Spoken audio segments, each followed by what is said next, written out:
Hello बच्चों, कैसे हैं आप सभी। मुझे उम्मीद है कि आप बड़े अच्छे होंगे, बेहतरीन ढंग से पढ़ रहे होंगे। आप सभी का स्वागत है ज्योग्राफी पाठशाला में।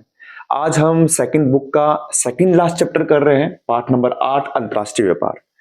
व्यापार हमने परिवहन पढ़ लिया, संचार पढ़ लिया, हमने आज अब पढ़ रहे हैं व्यापार। तीनों ही तृतीयक व्यवसाय के एक उदाहरण है। तृतीयक व्यवसाय आपने जब पढ़ा था, मैं आपको बता दूं, तो वहां पर आपने दो शब्द पढ़े थे बेटा, उत्पादन और विनिमय। उत्पादन किसका? सेवाओं का। और विनिमय मतलब परिवहन, व्यापार और संचार। तो हम ये तीनों चीजें हम पढ़ चुके हैं विश्व स्तर पे। आज हम भारत के स्तर पे पढ़ रहे हैं। ठीक है, तो देखिए हम शुरू करते हैं इसको। यहां पर पहली बात तो कि व्यापार क्या होता है। सर, व्यापार आप बता चुके हैं कि जब दो देशों के मध्य या दो क्षेत्रों के मध्य संसाधनों में भिन्नता होती है तो निश्चित वस्तुओं का या निश्चित सेवाओं का आदान प्रदान होता है, उसे हम व्यापार कहते हैं। रटना नहीं, आप समझिए वापस। जब दो क्षेत्रों के मध्य संसाधनों में भिन्नता होती है तो निश्चित वस्तु या निश्चित सेवाओं का निश्चित नियमों के अनुसार आदान प्रदान होता है, उसे हम व्यापार कहते हैं। अंतर्राष्ट्रीय व्यापार क्या होगा? जब दो देशों के मध्य व्यापार होगा, है ना। राष्ट्रीय व्यापार क्या होगा? जब एक ही देश के अंदर उसकी राष्ट्रीय सीमाओं के अंदर यानी उसकी अंतर्राष्ट्रीय सीमाओं के भीतर ही व्यापार होगा, उसको हम राष्ट्रीय व्यापार करेंगे। हम ये पढ़ चुके हैं।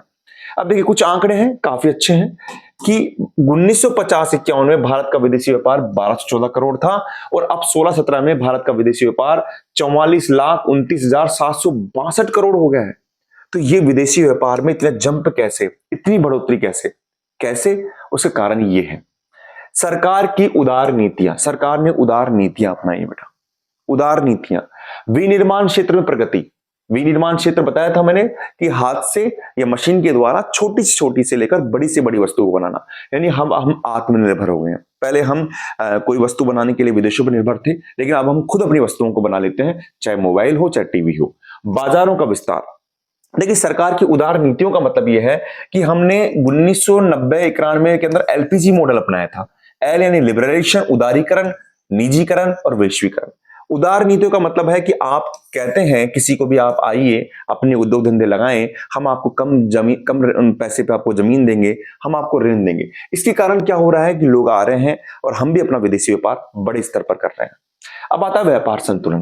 देखिए व्यापार संतुलन को आप ये समझिए कि अगर मैं आपसे एक क्वेश्चन पूछता हूं आपसे कि अगर भारत का 2023 के अंदर आयात जो था वो है 1214 करोड़, मान लीजिए मैंने आपको उदाहरण दिया, और 2023 में ही निर्यात जो व्यापार था, निर्यात जो व्यापार था वो होता है आपके 1525 करोड़।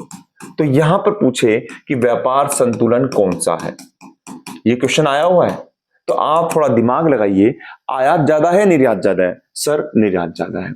आयात का मतलब क्या होता है? आयात का मतलब होता है हम वस्तु को खरीदेंगे यानी मंगाएंगे। जब खरीदोगे तो पैसा दोगे या लोगे? सर खरीदेंगे तो पैसा देंगे। अच्छा, निर्यात में वस्तु क्या करोगे? बेचोगे तो पैसा आपका इसमें आएगा। तो ज्यादा कौन है? निर्यात, यानी पैसा ज्यादा आ रहा है, यानी प्लस में चल रहे हैं अपन, इसलिए इसको बोलते हैं धनात्मक व्यापार संतुलन। तो आपके पास क्वेश्चन आ जाए तो आपको ध्यान रखना है कि यहां पर धनात्मक व्यापार संतुलन है। अगर आयात ज्यादा होता, जैसे मान लीजिए होता 11,000 होता, तो यहां पर क्या होता? ऋणात्मक व्यापार संतुलन होता। 2018 के अंदर क्वेश्चन आया हुआ है। आगे देखिए आप, भारत के निर्यात व्यापार का बदलता स्वरूप। हम निर्यात का कैसा स्वरूप बदला है और आयात का कैसा बदला है, दोनों की बात करेंगे। तो निर्यात का, कृषि उत्पादों का हिस्सा घटा है। पहले निर्यात के अंदर हम जब वस्तुएं बेचते थे तो हम कृषि प्रधान देश हैं और कृषि उत्पादों को बेचते थे, लेकिन अब द्वितीयक तृतीयक पर फोकस कर रहे हैं कार्यों पर। और अब हमने क्या कर लिया? विनिर्मित वस्तुएं। अभी आपने पढ़ा था कि हमारे विदेशी व्यापार में आगे बढ़ने का कारण क्या है कि हम विनिर्माण क्षेत्र में प्रगति कर रहे हैं। इसलिए हम क्या कर रहे हैं? विनिर्माण क्षेत्र में प्रगति कर रहे हैं तो विनिर्मित वस्तुओं के उत्पादन का हिस्सा बढ़ा है।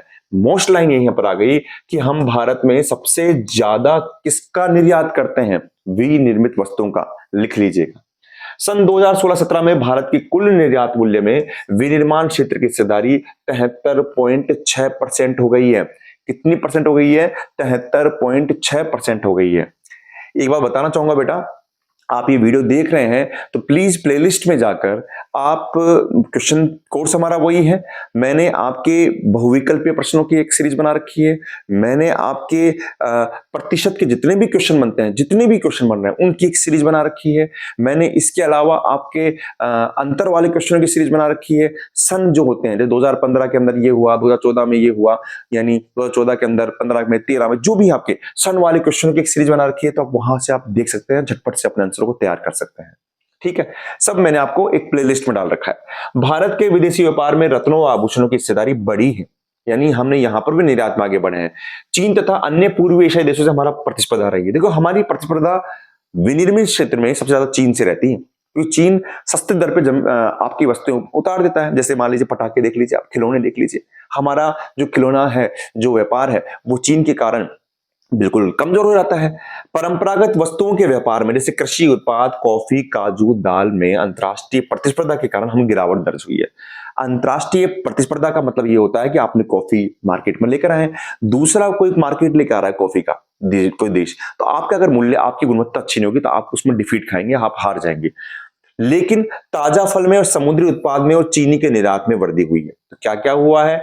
कृषि उत्पादों का हिस्सा घटा है, विनिर्मित वस्तुओं का बढ़ा है, 73.6% हिस्सेदारी है, रत्न आभूषण का भी बढ़ा है।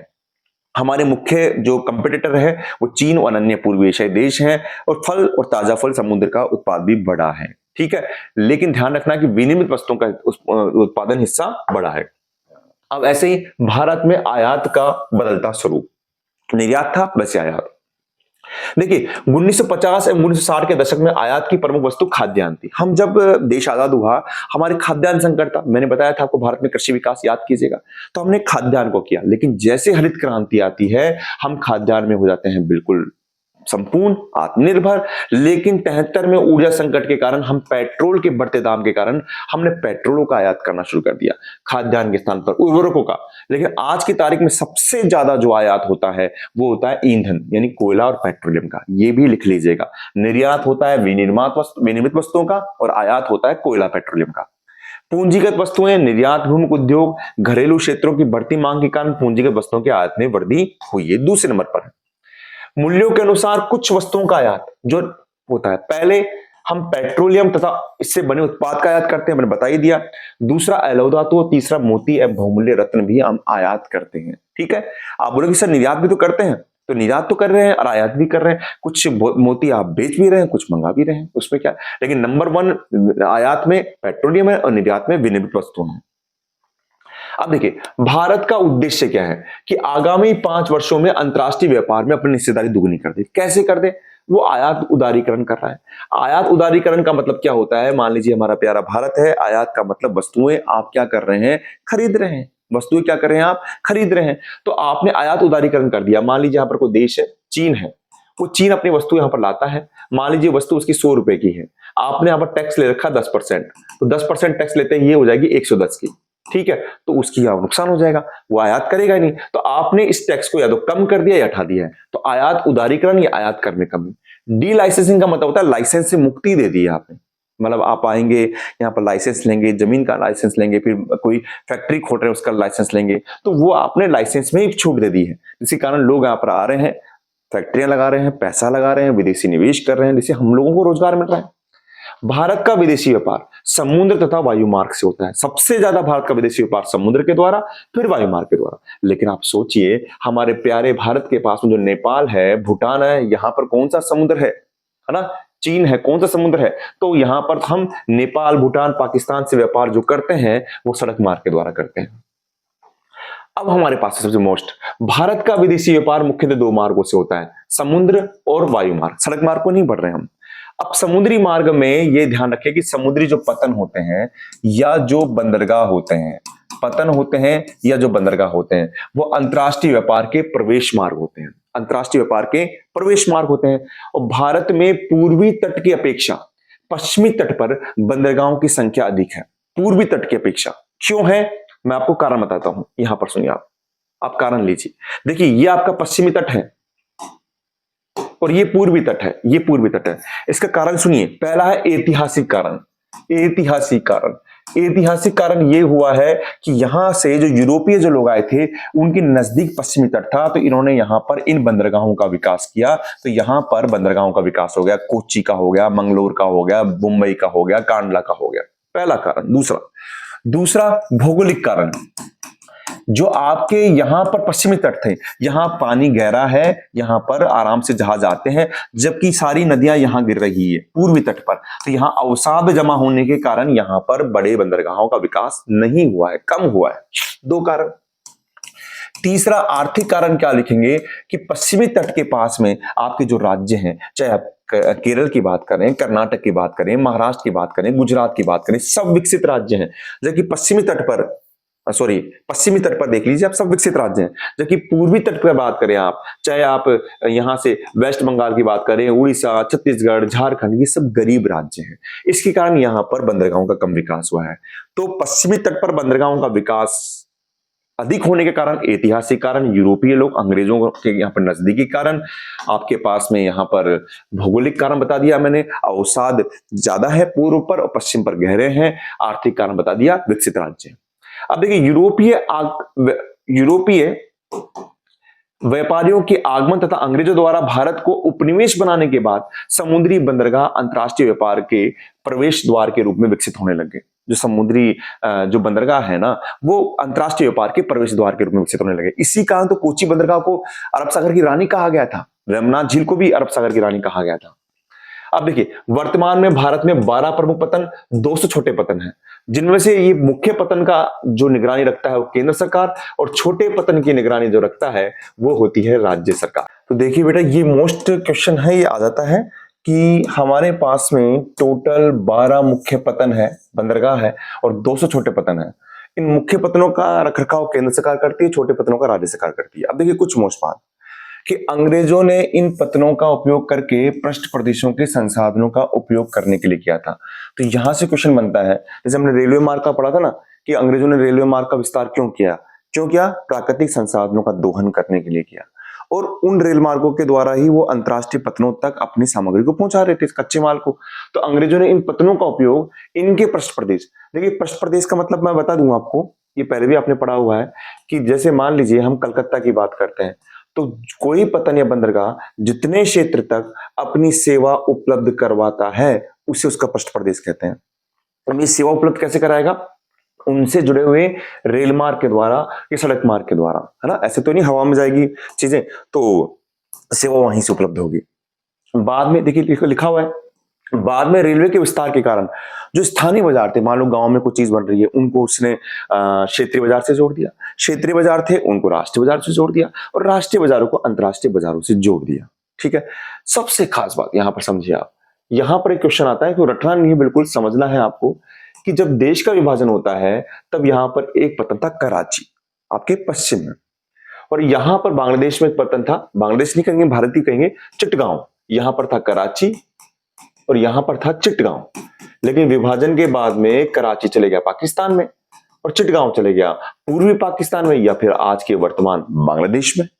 तो फिर कराची के एवज में या उसकी क्षतिपूर्ति में यहां पर एक बंदरगाह विकसित किया गया, कांडला, और आपकी चिटगांव है उसके एवज में, उसकी क्षतिपूर्ति में डायमंड हार्बर का विकास किया गया। तो देख लीजिए, कराची पतन पाकिस्तान में, चिटगांव पतन पूर्वी पाक में, कराची के स्थान पर कांडला और चिटगांव के स्थान पर हुगली नदी पर डायमंड हार्बर पतन का विकास किया गया। क्वेश्चन आता है, आप आराम से करेंगे इसको। देखिए आगे आगे हम कुछ बंदरगाहों के बारे में बात करेंगे। वर्तमान में भारतीय पतन घरेलू व्यापार और विदेशी व्यापार का निपटान करते हैं। इस कारण इनकी आधुनिकीकरण की जिम्मेदारी सरकारी व निजी संस्था की, दोनों की है। मतलब आज क्या हुआ है कि चाहे पर्यटन की बात करें, चाहे हम परिवहन की बात करें, जिसमें वायु परिवहन बोले चाहे सड़क परिवहन बोले, हमने इसको दो एजेंसियों में बांट दिया है, सरकारी में भी दे दिया है और कुछ प्राइवेट में भी दे दिया है। भारतीय पतनों की नौभार निपटान क्षमता, लेकिन निपटान क्षमता का मतलब ये होता है कि वहां पर आयात व निर्यात के लिए कितनी वस्तुएं आती है, रोजाना जाती है, कितनी बोरी माल उतरता है, कितना चढ़ता है। तो टोटल 1951 में 20 मिलियन टन थी मात्र, और 16 में 837 मिलियन टन हो गई है अभी 2016 के अंदर, है ना। भारत के मुख्य पतन बंदरगाह हम पढ़ चुके हैं, लेकिन यहाँ थोड़े और विस्तार में पढ़ेंगे। पहला कांडला बंदरगाह। देखिए कांडला बंदरगाह अगर यहाँ पर देखिए मैंने बना भी रखा हुआ डायग्राम, अगर आप इसको देखेंगे यहाँ पर आप चीजों को समझ भी सकते हैं। अगर हम यहाँ बात करें कि कांडला बंदरगाह, तो आपको ये याद होना चाहिए कि कांडला बंदरगाह कहां पर है। तो कांडला बंदरगाह कच्छ की खाड़ी के अंदर है। कहां पर है? कच्छ की खाड़ी में है। ठीक है, तो आप यहीं पर ले लीजिए इसको, ज्यादा अच्छा रहेगा कि कांडला बंदरगाह कहां है।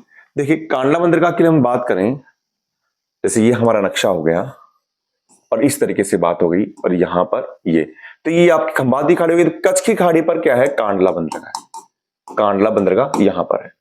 ठीक है, कांडला का विस्तार कराची पतन के स्थान पर हुआ, ये बता चुका हूं मैं। यह पतन देश के पश्चिम, यानी देश के जितने भी पश्चिम है या उत्तर पश्चिम है, यानी आप भारत की बात कर सकते हैं, पंजाब की बात कर सकते हैं, हरियाणा की बात कर सकते हैं, यूपी का जो पश्चिम भाग है वहां पर अपनी सेवाएं देता है, वहां पर अपनी सेवाएं दे रहा है, यानी पश्चिम प्रदेश है। और ये मुंबई पतन के दबाव को भी कम करता है। जब ये नहीं था तब राजस्थान के व्यापारी को भी मुंबई आना पड़ता था। अब ये क्वेश्चन आया था कि अगर आप राजस्थान के व्यापारी हो तो किस पतन का चयन करेंगे? तो कांडला। पेट्रोलियम उर्वरक कुछ प्रमुख इनकी निर्यात की वस्तु हैं। कांडला पतन को दबाव के कम करने के लिए, इस पतन पे दबाव के कम करने के लिए एक वाडीनार टर्मिनल का भी विकास किया गया है। कहां पर? गुजरात में। यानी कांडला पतन पे जो दबाव हो रहा है उसको कम करने के लिए वाडीनार टर्मिनल का विकास किया गया है। अब है मुंबई पतन। देखिए मुंबई पतन कहां पर है? मुंबई पतन आपके यहां पर मुंबई पतन, यहां मान लीजिए, है ना। यह एक प्राकृतिक पतन है, सबसे खास बात। देश का सबसे बड़ा पतन है, ये भी खास बात है। और चूंकि अगर आप ये मानकर चलें कि यहां ये पतन जो है वो आपके मध्य एशिया, जो मध्य एशिया के देश हैं, है ना, उनके बहुत नजदीक है। तो ये पतन स्वेज नहर के निर्माण के पश्चात मध्य पूर्वी देशों, आपके अरब, ईरान, इराक, भूमध्य सागरीय देशों, उत्तरी अफ्रीकी देशों तथा यूरोप देशों के निकट स्थित आ गया है। कि पहले स्वेज मार्ग से पहले तो था, लेकिन स्वेज मार्ग बनने के बाद में ये फिर भूमध्य सागर तक पहुंच गया है, भूमध्य सागर से टच हो गया है। इस कारण यहां पर सर्वाधिक विदेशी व्यापार होता है। तो भारत का सर्वाधिक विदेशी व्यापार कहां होता है? मुंबई बंदरगाह होता है। क्यों होता है? क्योंकि इसकी निकटता स्वेज नहर के बनने के बाद में यूरोपीय देशों, भूमध्य सागरीय देशों तथा मध्य एशियाई देशों से है। यह देश का सबसे बड़ा टर्मिनल पतन है और 54 गोदियां हैं यहां पर। इसका पश्चिम प्रदेश, मध्य प्रदेश, महाराष्ट्र तो होगा ही, यूपी है, राजस्थान का कुछ भाग है, गुजरात का भाग है, ये इसका पश्चिम प्रदेश है। ठीक है, जवाहरलाल नेहरू पतन। देखिए जवाहरलाल नेहरू पतन क्या है कि जो मुंबई पतन है इसके, जैसे मान लीजिए हम बात करें, जैसे ये आपके मुंबई पतन है, इस मुंबई पतन के पास में ही एक पतन का विकास किया गया है जिसको बोलते हैं जवाहरलाल नेहरू पतन या नहाशेवा पतन। ये मुंबई पतन पर दबाव कम करने के लिए किया गया है। भारत का सबसे बड़ा कंटेनर पतन है और खास बात है ये भारत का एकमात्र मशीनीकृत पतन भी है, मशीनीकृत पतन भी है। मार्मोगोआ पतन, ये जवाहरलाल नेहरू बंदरगाह के नीचे ही है बिल्कुल, है ना। यहां पर ये गोवा में जुआरी नदी पर है। यहां से ईरान को और जापान को, दोनों को लौह अयस्क निर्यात किया जाता है। ईरान व जापान को लौह अयस्क निर्यात किया जाता है। इसका प्रदेश क्या होगा? गोवा ही होगा। लेकिन कोंकण रेलवे के निर्माण के पश्चात, मैंने बताया था आपको, कोंकण रेलवे के बाद में इसका पश्चिम प्रदेश बढ़ गया है, यानी कर्नाटक के हिस्से में भी आ गया है, गोवा में तो हो ही होगा और दक्षिणी महाराष्ट्र में भी आ गया। देखिए पश्चिम प्रदेश पास का ही होगा, है ना। आपके जो पड़ोसी होंगे वही पश्चिम प्रदेश में आएंगे, ऐसा नहीं कि बहुत दूर जाएंगे, जो जुड़ते रहेंगे वही आएंगे, है ना। तो देखिए आप यहां से आप गोवा को ले लेंगे, यहां से आप कर्नाटक को ले लेंगे, यहां से महाराष्ट्र को ले लेंगे, महाराष्ट्र से जुड़ते और चल जाएंगे आप वहां से। न्यू मैंगलोर पतन, देखिए न्यू मैंगलोर पतन कहां पर आएगा आपके पास में? यहां पर आप बात कर लीजिए, ये आपके गोवा था, मार्मोगोआ के नीचे ही न्यू मैंगलोर पतन है। ये कर्नाटक इसका पश्चिम प्रदेश है ना। और सबसे खास बात समझ लेना आ सकता है कि कॉफी, उर्वरक और चाय के लिए कौन सा पतन प्रसिद्ध है? तो न्यू मैंगलोर पतन, इसको लिख लीजिएगा। कॉफी के लिए, चाय के लिए, उर्वरकों के लिए, पेट्रोल भी कह सकते हैं, लेकिन मुख्यतः चाय, कॉफी और उर्वरक के लिए न्यू मैंगलोर पतन कर्नाटक में है, वो प्रसिद्ध है। कोची पतन ये ना। देखिए कोची पतन की खास बात क्या है कि कोची पतन स्वेज नहर के निर्माण के बाद में, जब स्वेज नहर का निर्माण हुआ है तो आपके ये कोलंबो, यानी आप स्वेज से कहां आएंगे? कोलंबो आएंगे, यहां पर उसके नजदीक है। तो यह पतन केरल में वेम्बनाथ झील के पास स्थित है, प्राकृतिक पतन है। स्वेज व कोलंबो मार्ग के पास स्थित होने का लाभ मिलता है इसको। आप बोलेंगे सर मुंबई तो यहां पर रह गया। तो ये अगर स्वेज से अपन आते हैं और यहां से कोलंबस होते हैं कोई ऑस्ट्रेलिया जा रहा है तो इसके पास नजदीक का लाभ मिलेगा। चूंकि यहां पर है इसलिए इसको अरब सागर की रानी कहते हैं। कभी कभार वेमना झील को भी अरब सागर की रानी कहते थे। तो अरब सागर की रानी किसे कहेंगे? कोच्चि पतन को, ध्यान रखना। यह पतन केरल, दक्षिणी कर्नाटक, दक्षिण पश्चिम तमिलनाडु को अपनी सेवाएं देता है। यह पतन देखिए केरल को देगा, क्योंकि केरल में तो है ही, आपके दक्षिणी कर्नाटक को देगा, नीचे वाले हिस्से को दक्षिणी कर्नाटक को देगा, और दक्षिणी पश्चिमी तमिलनाडु को देगा। केरल में स्थित वेमना झील को अरब सागर की रानी कहते हैं, ये पढ़ चुके हैं हम। कोलकाता पतन, कोलकाता बंदरगाह, वेरी वेरी इंपॉर्टेंट। देखिए आप कोलकाता बंदरगाह, देखिए कोलकाता बंदरगाह की बात करें आप तो इसको यूं समझिए कि जैसे ये आपका बंदरगाह है, जैसे यहां से, तो कोलकाता बंदरगाह जो है ना, यहां पर देखिए वो अंदर की ओर है, अंदर की ओर। यहां पर तो हल्दिया मिलेगा आपको, अंदर की ओर, समुद्र से अंदर, और अंदर से किस नदी से जुड़ा हुआ है? हुगली नदी से। तो यह पतन पश्चिम बंगाल के हुगली नदी पर बंगाल की खाड़ी से 128 किलोमीटर अंदर है, इसलिए इसको अंतर्देशीय पतन कहते हैं। अब देखिए कोलकाता पतन सबसे प्राचीन पतन है, ये वो लिख देता हूं मैं, सबसे पुराना पतन है, प्राचीन पतन है, लेकिन आज के टाइम में ये काफी संघर्ष का सामना कर रहा है, प्रतिस्पर्धा का सामना कर रहा है। क्वेश्चन पूछता है क्यों? तो दो कारण है इसके मुख्यतः। पहला तो कारण है कि जो ये कोलकाता पतन, जैसे मान लीजिए कि यहां पर कोलकाता पतन है और यहां पर पानी है और ये हुगली नदी है, इस हुगली नदी में अवसाद जमा हो जाने के कारण बड़े जहाज इसमें आ नहीं पाते हैं, तो एक तो समस्या हो गई। दूसरा, अब यहां पर पारादीप है, आपके यहाँ पर विशाखापट्टनम है, ये 2-3 बंदरगाह होने के कारण इसको कंपटीशन मिल रहा है ना, और इसका दबाव कम करने के लिए हमने हल्दिया को पहले विकसित कर दिया। तो कोलकाता बंदरगाह वर्तमान में हुगली नदी द्वारा लाए गए अवसाद में जमा होने के कारण समस्या का सामना करना पड़ रहा है। विशाखापट्टनम पारादीप पतनों के विकास से इस पतन की उपयोगिता कम हो गई है। दो फैक्ट है, हुगली नदी में अवसाद और विशाखापट्टनम और पारादीप की विकास से इस पतन की उपयोगिता कम हो गई है। कोलकाता बंदरगाह पश्चिम बंगाल, सुनिए आप इसको, बड़ा बड़ा मोस्ट है इसके अंदर। कोलकाता बंदरगाह आपके पश्चिम बंगाल, कोलकाता में तो ही, उसके पास में यहां पर झारखंड, उसके ऊपर बिहार, फिर यहां से पूर्वी यूपी, पश्चिमी यूपी नहीं, पूर्वी यूपी, फिर यहां से सिक्किम, और फिर आपके यहां पर नेपाल और भूटान को अपनी सेवाएं प्रदान करता है। उत्तरी पूर्वी राज्यों को भी सेवा प्रदान करता है ना। रटना यूं नहीं है भैया, आपको पता होना चाहिए कि यहां से, अगर मैं दोबारा बना देता हूं आपके पास में, यहां उत्तरी पूर्वी जो भी राज्य हैं उनके लिए कोलकाता पतन ही तो हुआ, आपके नेपाल भूटान के लिए भी तो ये हुआ, तो इस सब के लिए यहां पर अपनी सेवा प्रदान करता है। कह दे आपसे कि आप मणिपुर के में रहने वाले हैं, तो आप किस पतन का यूज करेंगे? तो कोलकाता पतन का यूज करेंगे। कोलकाता बंदरगाह को ऐतिहासिक लाभ भी प्राप्त है बनने का। पहला लाभ क्या है कि व्यापारिक उद्देश्यों के लिए मुंबई पतन की भांति इसका विकास भी अंग्रेजों द्वारा किया गया था। क्योंकि आपको पता है कि पहले सबसे प्राचीन राजधानी हमारी दिल्ली से पहले कोलकाता ही रही थी, तो पहला ऐतिहासिक कारण हो गया। कोलकाता को ब्रिटिश भारत की राजधानी होने का भी लाभ प्राप्त हुआ, बिल्कुल आसान। हल्दिया पतन, ये कोलकाता के नीचे है और ये उस पर दबाव कम करने के लिए इसका निर्माण किया गया है। कोलकाता पतन के भार को कम करने के लिए लौह अयस्क, पेट्रोलियम, कोयला, जूट इसलिए क्योंकि जूट जब आपके पश्चिम बंगाल में होता है। पारादीप पतन उड़ीसा, ये महानदी के डेल्टा पर है, इसका पोताश्रय सबसे गहरा है। मैंने बताया था पार नहीं हो जिसका पार नहीं हो, तो कितना गहरा है पोताश्रय, जो भारी जहाज के निपटान के लिए उपयुक्त है। और खास बात है कि यह मुख्यतः लौह अयस्क के लिए, आपके पास में प्रश्न आ जाए कि मुख्यतः लौह अयस्क के लिए कौन सा पतन या कौन सा बंदरगाह विकसित है, तो आप किसका नाम लेंगे? पारादीप का लेंगे, है ना, जो उड़ीसा, झारखंड और छत्तीसगढ़ को अपनी सेवाएं प्रदान करता है। उड़ीसा पारादीप में है और फिर उसके पास में छत्तीसगढ़, झारखंड का कुछ भाग होगा। ऐसा नहीं है आप बोले से झारखंड पश्चिम बंगाल को भी दे रहा है, झारखंड उसको भी दे रहा है। अरे भाई, कुछ चीजें होती है जो मान लीजिए पारादीप यानी उड़ीसा के पास में आने के बाद में हम उधर निकल जाए, कुछ चीजें उधर वहां मिल जाती है, तो आसपास में दोनों तरफ वो अपने को फोकस कर सकता है। विशाखापट्टनम ये आंध्र प्रदेश में है। डाल्फिन नामक चट्टान को काटकर बनाया गया है, उसकी बालू को हटाकर नहर द्वारा समुद्र से जोड़ा गया है, कृत्रिम है। यहां पर ये स्थलबद्ध पतन है। ये कैसा पतन है? स्थलबद्ध पतन है। लौह अयस्क व पेट्रोलियम के निपटान के लिए विकसित यह पतन आंध्र प्रदेश व तेलंगाना को अपनी सेवा प्रदान करता है। देखिए 3 पतन आएंगे आपके पास में। यहां पर मैं आपको यहाँ पर डायग्राम से पूरे पतन बता भी दिए थे, मैं दोबारा बता देता हूं आपके पास में। यहाँ पर 3 पतन होंगे। चेन्नई पतन, यहां पर चेन्नई होगा, चेन्नई से ऊपर एन्नोर होगा, फिर उसके नीचे तूतीकोरन होगा। यह पतन पूर्वी तट पर स्थित पहला कृत्रिम बंदरगाह है।